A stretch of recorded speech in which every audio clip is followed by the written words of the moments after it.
Welcome back to the DualSense Replacement Battery Series.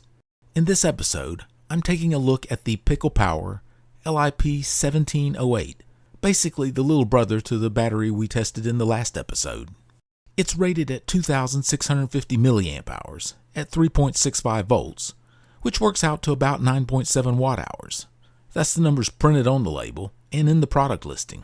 The two-battery kit, which includes a small Phillips screwdriver and a plastic pry tool, sell for around $16.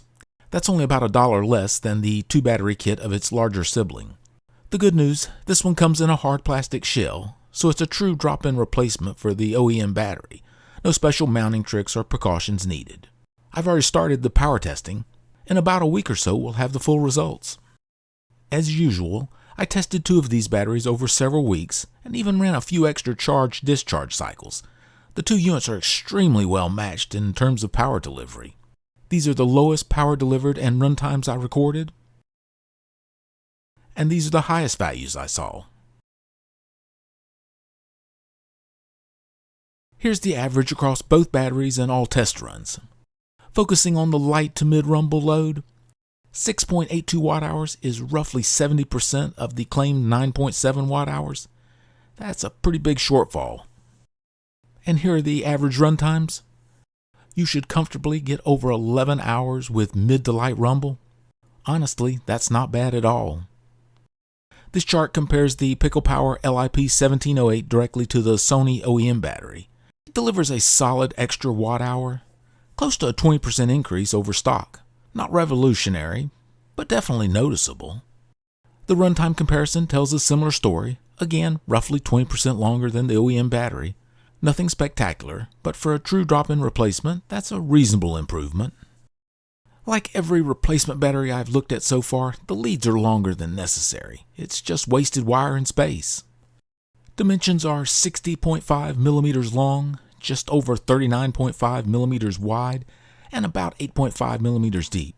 Should fit the DualSense battery holder without any issues. Hardshell batteries are always tougher to open than soft pouches. The main goals during teardown: don't cut my hand and don't puncture the cell. Mission accomplished. Like the previous Pickle Power battery, this cell has an HL marking. I'm guessing the numbers after HL indicate the cell size, probably 7 by 37 by 57 millimeters. Here's the weight breakdown. Complete battery, 35.6 grams, a couple of grams heavier than the Sony OEM. Cell only, 29.3 grams. Again, almost 2 grams heavier than the OEM LIP1708 cell. The cell had adhesive on both sides and was stuck very securely to the plastic shell. That's good build quality. Only tape used is high temperature Kapton along the side seams. Nice touch. There's also a small piece of fish paper with what looks like double-sided Kapton tape to insulate the protection board from the cell. Again, very clean work. I'll remove the protection circuit now for a closer look. 2 spot welds per tab, and clean solder joints on the wires. This looks noticeably better than the Pickle Power 1708H from episode 3. Unfortunately, the protection board looks identical to the one in the 1708H. R3 is supposed to be a thermistor, but it's marked like a regular 10K ohm resistor. Let's heat it up and see. Air temperature set to 400 degrees Fahrenheit. Resistance should drop quickly if it's a real thermistor. It's not moving at all. The air's clearly hot. Yep, just a plain 10K ohm resistor. No excuse for that. Very disappointing, especially on a battery that actually delivers decent power. This is the same protection circuit we saw in the Pickle Power LIP1708H. Skipping the thermistor at R3 is just maddening. It's such an inexpensive part. Setting up for the discharge protection circuit test. Discharge overcurrent takes about 4 seconds to shut down at 3.7 amps. At 3.8 amp, it trips in under a second. Pretty high current for those tiny wires. Low voltage cutoff during discharge, around 2.395 volts, measured as best I could.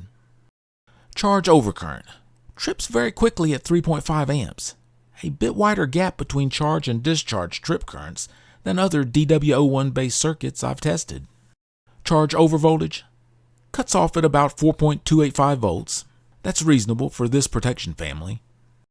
Short circuit test, It works. You can hear a tiny arc when the probe touches. Not ideal for the probe tip, but I can't actually see an arc, so it's acceptable. Now the thermistor test.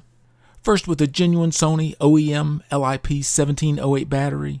Room temperature resistance just over 10k ohms. Hot air at 400 degrees Fahrenheit. Resistance drops quickly as expected. The battery is only slightly warm at this point. Now the Pickle Power battery. Resistance barely moves. I'm literally melting the label off of it.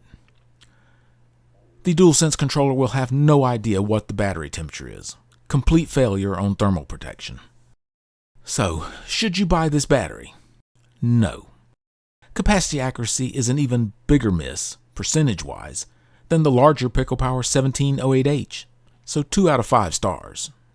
Build quality is actually good. The cell is securely mounted in the shell, and the only real complaint is the unnecessarily long leads, 4 out of 5 stars. Protection performance? Overcurrent trip points are higher than I'd like, even if it had a thermistor. But having no thermistor at all is inexcusable. 0 out of 5 stars. Fail. Cost per watt hour lands right around $1.17. Even though Amazon lists free shipping on these, the kit price obviously has to cover some of the cost for packaging, handling, and getting it to your door. So I still consider this a reasonable figure for a smaller capacity battery. About what I'd expect. Thank you for watching episode 4. If you found this helpful, please hit like. Subscribe so you don't miss episode 5. Next up is the HISEWEN 3980 milliamp hour battery. That's a claimed 14.53 watt hours in a hard plastic shell. Watch to see just how far off the mark it lands. See you in the next one.